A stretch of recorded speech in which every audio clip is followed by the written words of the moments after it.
He was sitting on $1.7 million. 2 full seasons. Guaranteed.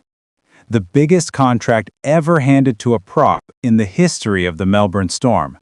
A club that literally never lets its superstars walk early. And Nelson Asofa-Solomona woke up one morning, looked at that money, looked at the purple jersey hanging in his locker, and said, "Burn it. All of it."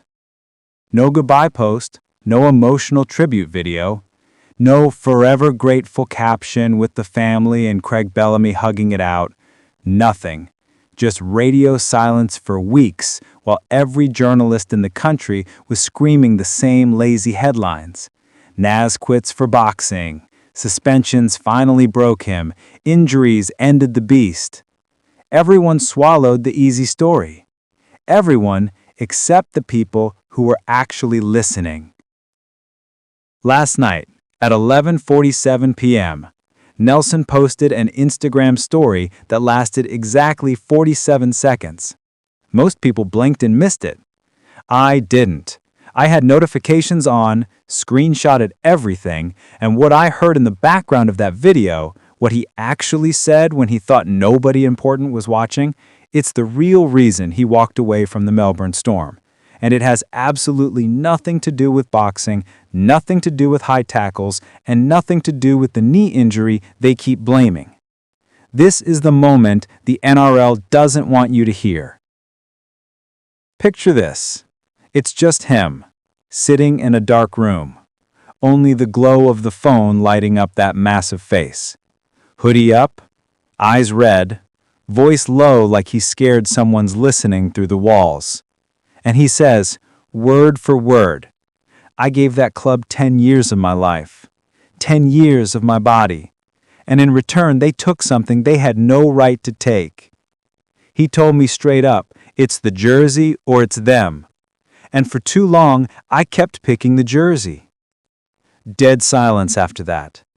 You can actually hear his dog breathing in the background. Then he looks away, mutters, "Shoulda chosen different," and the story disappears. Gone. Like it never happened. But it did happen, and right now, Melbourne Storm hierarchy are in full panic mode trying to figure out who's got the screenshot, who's got the audio, because if this gets out, the entire narrative collapses. Who is he? Who is the one man with enough power inside that club to look a 200-centimeter, 120-kilo wrecking ball in the eye and force him to choose between rugby league and the people he loves? We all know who runs that place. We all know there's only one voice inside those 4 walls that can end a career with a quiet conversation in the cap office. One man who decides who stays, who goes, who gets protected, and who gets thrown to the wolves when the MRC comes knocking. I'm not going to say the name yet, not here, not until you hear the rest of the clip in segment 2. Because what comes after that sentence, what Nelson whispers right at the end before he kills the story, that's the part that made me almost drop my phone. If you thought the Justin Olam exit was messy, if you thought the Brandon Smith drama was toxic, you have heard nothing yet. People keep asking This why is I bigger. left. I This is gave that personal. club my blood. This is for the 10 real years reason straight. the scariest 10 man years in of the getting NRL up when I chose couldn't to walk away 10 from years nearly of copping $2 million suspensions to protect and the never team. look back. 10 years of shutting my Smash mouth the when like they button needed right me to. now if you can and what feel did I this get? is about to explode. He sat me down 2 Hit months ago subscribe and and said, turn word for notifications word, on if because you in keep less putting than them 60 first, seconds, you'll I'm never play dropping finals segment footy 2. here again. I'm playing I you the laughed. full Thought he was joking. 47-second Instagram Then my cousin story died back uncut. home, And I I'm asked naming for the 3 one days man to fly who to the forced funeral. Nelson He gave me Asofa-Solomona to make one an day. impossible I went choice. anyway.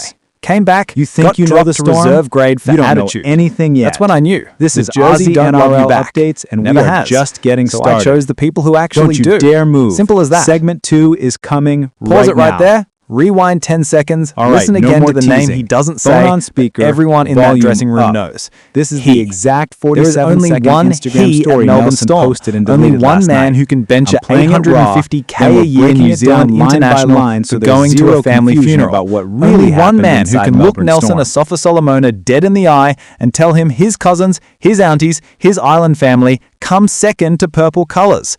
Craig Bellamy. The greatest coach of the modern era just drew the hardest line of his career, and Nelson called the bluff. He picked blood over the club, and within weeks the Storm mutually released him with 2 years left on the deal. That's not mutual, that's exile. This explains everything we thought didn't add up. The random reserve grade demotions in 2025, the sudden boxing focus excuse, the fact he turned down 7 NRL clubs and Super League millions overnight. He wasn't running to boxing, he was running from a system that finally asked him to sell his soul one time too many. And before you say tough love, that's the Storm way, ask yourself this. When has Craig Bellamy ever let a superstar walk early unless the relationship was already nuclear? Never. Until now.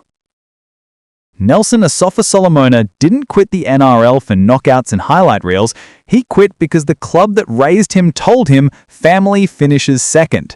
And he decided, after a decade of loyalty, that enough was enough. That's the real reason. That's the secret he just exposed. Like this video right now if you've got goosebumps. Subscribe and hit the bell because the fallout from this is only starting. Melbourne media are already ringing trying to kill the story, but it's too late, the truth is out. This is Aussie NRL Updates, where we don't spin, we spill. See you in the next one, and something tells me Craig's press conference this week is gonna be spicy. Peace.